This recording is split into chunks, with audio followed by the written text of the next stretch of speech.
Bonjour Arnaud, Bonjour Jacques. donc on est sur ton stand, le stand Tunette. Oui. On est au salon des migrateurs et donc on va faire un petit focus, tu vas nous présenter. Donc on entend bien qu'on est au salon des migrateurs. C'est sympa. Voilà, donc Tunette est finalement le seul fabricant à avoir fait le déplacement, si je ne dis pas de bêtises. Oui, tout à fait. Et donc tu vas nous présenter la gamme gibier d'eau. Oui. Au Game Fair, on avait Alors présenté la gamme. on a développé des produits gibier d'eau pour notre gamme Tunette, mais aussi pour Gabion Limited, puisqu'on est partenaire de Gabion Limited, qui est aussi partenaire de l'INSNEA pour l'Institut scientifique. Donc dans notre gamme Tunette, on a des produits qui sont adaptés pour l'ensemble des utilisateurs de chasse de gibier d'eau, que ce soit avec des fusils d'ancienne génération ou des fusils de nouvelle génération. Donc je m'entends par là, soit des fusils fins non éprouvés, soit des fusils qui sont éprouvés bidacier. Et là, à ce moment-là, on utilise des grenailles qui sont complètement différentes en fonction évidemment du nombre de l'arme et de l'utilisation que l'on en fait. Donc pour les gens qui sont non éprouvés bidacier, on a des cartouches zinc éteint en calibre 12, en calibre 20, en calibre 28. Donc spécifiquement étudié pour les fusils non éprouvés. Jusqu'en 28, tu descends. Exactement, tout à fait. Donc ça permet justement aux gens qui ont l'habitude de chasser en Sologne ou dans les endroits ou même au 28, voilà, mode, exactement, tout à fait. Donc il y a des performances aussi qui sont bien adaptées pour la chasse du gibier d'eau. On a des cartouches acier, donc ferrozinc, qui sont en termes de qualité en rapport prix-performance qui sont bien adaptés pour les chasseurs de tous bords. On a des cartouches un petit peu plus étudiées, donc avec des performances accrues en acier Magnum. On a des cartouches qui sont en bicouche avec de l'acier et du cuivre. On a également... On a des fusils éprouvés. Hein. Pour les fusils éprouvés. Là, on est plutôt sur de la haute performance, donc on est sur des fusils éprouvés.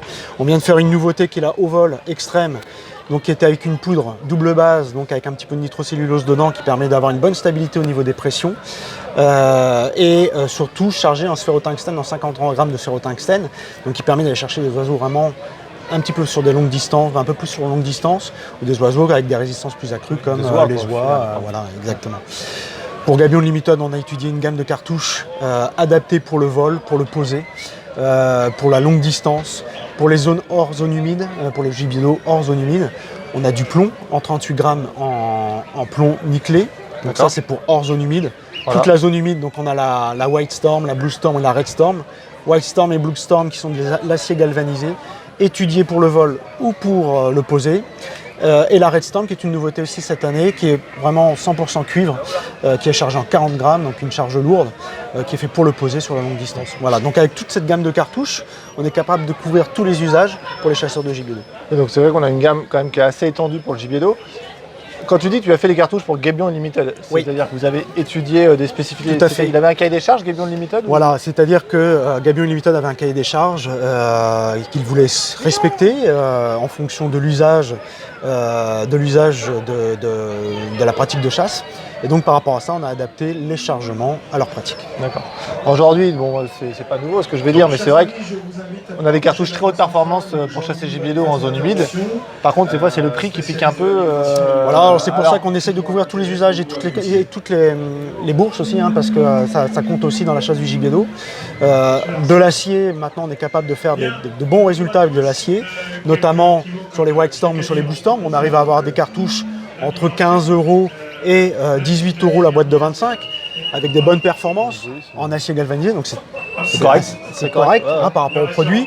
Ensuite, évidemment, quand on rentre dans des cartouches encore plus performantes avec des substituts comme le cuivre, évidemment, on va aller sur des prix qui sont quand même plus conséquents, parce qu'on atteint 59 € la boîte de 25, mais on a aussi complètement autre chose au niveau des performances. Et on a aussi du sphérotungstène, où là, on va aller chercher avec une ductilité, une densité qui est beaucoup plus importante, des oiseaux sur des longues distances, avec un prix où on tourne autour de 39,90 € la boîte de 10. D'accord, super. Voilà. Donc on couvre tous les usages. Chez Tunette, on couvre tous les usages, on couvre vraiment aussi toutes les bourses par rapport à l'usage que les gens pratiquent. On essaye de s'adapter évidemment à toutes les conditions. Là, un petit focus peut-être sur la jour de passage, on a parlé au Game Fair. Voilà, on a parlé au Game Fair, donc ça c'est une cartouche qui est étudiée, donc c'est aussi l'oiseau bleu est aussi un oiseau migrateur. Voilà. Alors on parlera de pigeons dans le nord, on parlera de palombes dans le sud. C'est une 35 grammes donc en plomb plomb nickelé, 400 mètres secondes, c'est une cartouche très très rapide qui est bien adaptée pour toutes les pratiques de chasse. Alors c'est vrai qu'on parle plutôt de vol dans le nord de la France et plutôt opposé dans le sud de la France. Elle convient à tout le monde. Et elle vient compléter évidemment les Magnum 710 de chez Tunet. Elle vient compléter la cartouche Bécasse avec la TP-BK 108/10 qui est une référence chez Tunet. Voilà, donc on a chez Tunet un grand nombre de références qui conviennent. Et je vais te poser une question embêtante, mais qui va peut-être rendre la vidéo aussi intéressante, c'est les vitesses. Parce qu'avant qu'on filme, je t'en ai parlé. Voilà. Et je t'ai dit, voilà, c'est vrai que sur la page Facebook, vous parlez souvent des vitesses, vous demandez à quelle vitesse vont les cartouches. Sauf que c'est pas aussi simple que ça. Et, non, les vitesses, c'est pas si simple que ça. Alors les vitesses, il y a plusieurs paramètres. En France, la norme CIP impose de mesurer les vitesses à 2,50 m, bouche de canon, alors que les américaines, elles sont mesurées à 0, c'est-à-dire à la sortie de bouche de canon. Donc on a des disparités qui sont quand même très importantes. Vous allez me dire 2,50 m, c'est pas beaucoup. Oui, mais ça compte quand même beaucoup sur la balistique. C'est pas forcément l'avantage des cartouches européennes. Non. Voilà, exactement. Et il faut bien comprendre une chose, il y a deux choses. Il y a la pression. 2, la vitesse, et il faut que les deux soient bien conjugués pour avoir des gerbes homogènes et des pressions aussi qui soient aux normes européennes. Et ben voilà. Voilà une information intéressante. Allez, à bientôt. Merci Jacques.